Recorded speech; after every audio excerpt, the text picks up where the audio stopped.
캐나다에서 저의 그 커리어에 관련한 여정을 한번 이야기를 해보고 싶은데요. 너무 기분이 좋았죠. 왜냐면 연봉이 정말 코딱지만 했거든요. 안녕하세요. 저는 오늘 출근하는 날이어서 지금 운전해서 회사로 가고 있고요. 오늘은 또 제가 회사 끝나고 오후에 대학원 수업이 있는 날이에요. 그래서 좀 굉장히 긴 하루가 될 것 같은데 저의 하루를 한번 찍어보고 또 제 커리어에 대한 이야기, 그리고 제가 왜 파트타임으로 대학원 석사 과정을 시작하게 되었는지를 이번 영상에서 한번 말해보려고요. 저는 이제 퇴근을 하고 학교에 왔어요. 그래서 저녁 도시락을 싸온 게 있어서 차 안에서 고요하게 저녁 도시락을 먹으려고 합니다. 원래 학교에 들어가서 약간 이런 카페테리아 같은 곳에서 먹어도 되는데 아무래도 9월 학기는 다른 학기보다 좀 더 바빠요. 학교에 사람들도 굉장히 많고 해서 굉장히 시끄럽거든요. 그래서 저는 이렇게 차 안에서 좀 조용하게 먹는 게 좋더라고요. 제가 캐나다에서 저의 그 커리어에 관련한 여정을 한번 이야기를 해보고 싶은데요. 첫 오피스 직장으로 화장품 제조업 회사에서 일을 시작했어요. 거기에서 뭐 프로덕션 플래닝이라든지 인벤토리 매니지먼트 같은 것을 3년 정도 했는데 그 당시 저희의 부서가 굉장히 플랫했거든요. 제가 바이스 프레지던트한테 리포트하고 바이스 프레지던트는 CEO한테 리포트를 하는 그런 굉장히 좀 성장을 하기에는 제한적인 그런 분위기였는데 그래서인지 더 다른 곳으로 이직을 하고 싶었던 것 같아요. 좀 더 규모가 있는 회사로. 물론 연봉도 높이고 싶었고요. 그래서 열심히 이직을 준비하게 됩니다. 1년 정도 걸렸고요. 그때 당시에 제가 운이 좋게도 현 회사에서 HR 인터뷰 보고 하이어링 매니저랑 인터뷰 보고 그 다음에 부서장이랑 인터뷰 보고 난 다음에 오퍼를 받게 됩니다. 오퍼가 그때 당시에 일했던 직장에서의 연봉보다 1.5배 높여서 이 현 회사로 제가 이직을 하게 되었고요.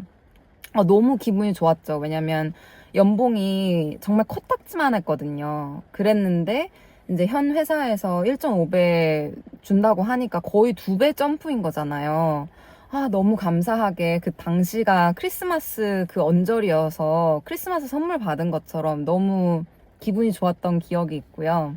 현 회사에서 조인을 해가지고 제가 현재까지 승진을 한번 하고 그 다음에 다른 부서로 이동을 해서 또 지금은 좀 더 클라이언트 페이싱 하는 포지션에서 또 많은 거를 배워가는 중이에요. 그런데 캐나다의 회사 분위기가 어떠냐면 저희 이제 세대 같은 경우는 너무 한 회사에서 5년, 10년 이렇게 장기적으로 일을 하는 것보다는 적정 시기마다 이직을 하면서 또 새로운 것을 배워가고 또 다른 그 회사들에 적응을 하면서 자신의 몸값을 키워가는 거를 굉장히 가치 있게 보는 편이에요.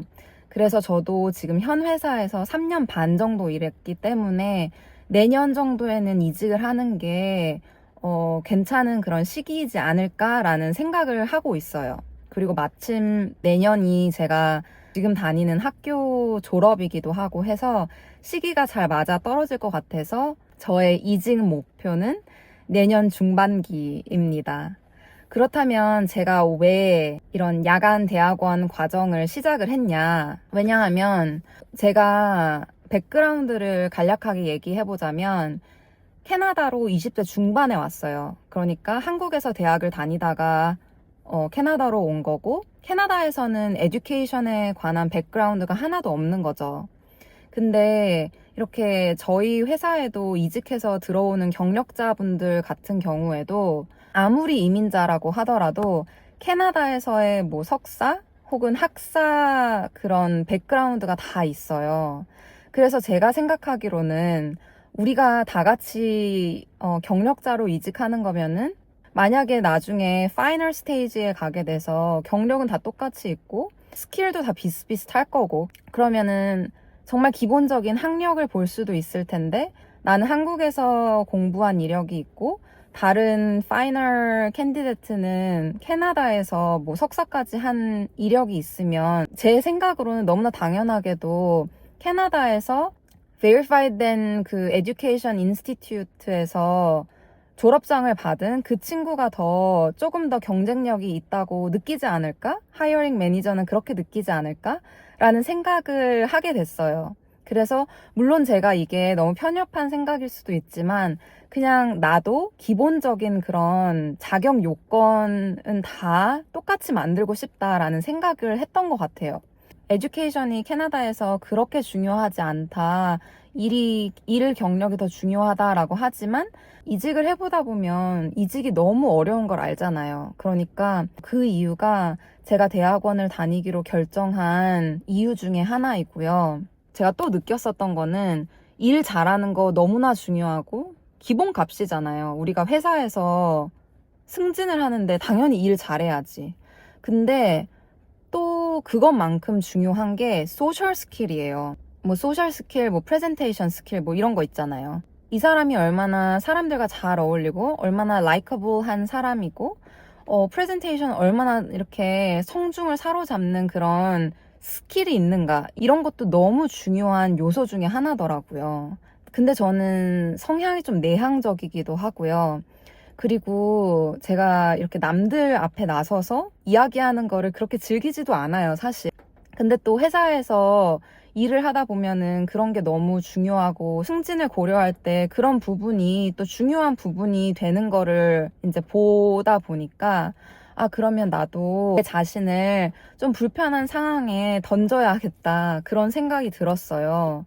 근데 회사에서 연습을 하는 것보다는 학교에서 그런 것들을 연습하는 게 더 효과적이겠다라는 생각이 들어서 학교는 아무래도 과제를 시키면서 프레젠테이션도 많이 시키고 또 여기 캐나다는 네트워킹도 굉장히 중요하기 때문에 학교에서 이런 네트워킹 이벤트 같은 것도 굉장히 많이 오르가나이즈 하거든요. 내가 익숙하지 않은 무언가를 계속 이제 도전해보는 시간을 가지면서 좀 성장했으면 좋겠다라는 이유가 굉장히 또 크기도 했던 것 같아요. 그리고 제가 지금 학교를 다니면서 좀 챌린지하다고 느끼는 부분이 바로 그 부분이거든요. 매주 뭐 프레젠테이션이 있고 또 수업 시간에 교수님이 그냥 일방적으로 저희에게 가르침을 주는 게 아니라 교수님이 항상 질문을 하면서 쌍방향으로 의견을 나누기를 원하시더라고요. 근데 그런 거 이렇게 손 들면서 교수님이랑 의사소통하는 것 자체가 저한테는 굉장히 새로운 도전이고 쉬운 일이 아니기 때문에 이렇게 계속해서 연습을 하는 게 도움이 되는 것 같고 그게 어찌 보면 제가 이 석사 프로그램을 시작하게 된 계기 중에 하나이기도 하니까 이 학교에서 배웠던 그런 스킬이나 혹은 제가 했던 그런 연습들이 내년에 이직을 할 때 저에게 도움을 주는 디딤돌의 역할이 되었으면 좋겠어요. 저는 항상 어렸을 때도 그랬고 공부가 저의 강점이라고 생각하지는 않았거든요. 공부를 그렇게 잘하지도 못했고 그래서 대학원은 사실 여기 와서 생각도 안 했던 부분이었어요. 내가 그렇게 잘하는 부분이 아니니까 나는 절대 공부란 내 인생에 없어 라고 생각을 했었는데 또 내가 취약한 부분에 있어서 도전을 해보고 그 도전했던 거를 내가 성취를 하면 그 성취감이 또 장난이 아니잖아요. 그 과정을 통해서 얻는 그런 뿌듯함과 또 그런 자신감이 있다고 생각이 들기 때문에 제가 또 한층 더 나은 사람이 되기를 바라봅니다. 지금 말하다 보니까 갑자기 또 이 비가 엄청나게 내리기 시작하고 또 수업 시간도 거진 다 됐는데 저는 수업을 들으러 한번 가보겠습니다. 저는 다행히 주차장으로 그냥 들어가서 주차장이랑 학교랑 연결이 되어 있어서 비를 안 맞아도 돼가지고 다행입니다. 오늘 하루의 마지막 일정을 소화하러 가보겠습니다.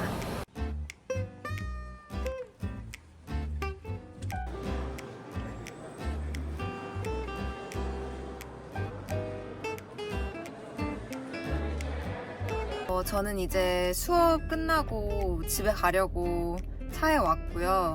오늘 수업을 정말 하나도 못 알아들었는데 그 이유가 Demand Forecasting에 대한 수업인데 뭐 아리마 모델, 홀트 윈터스 모델이었나? 정말 처음 들어본 일라야가 마중을 나와 있네요.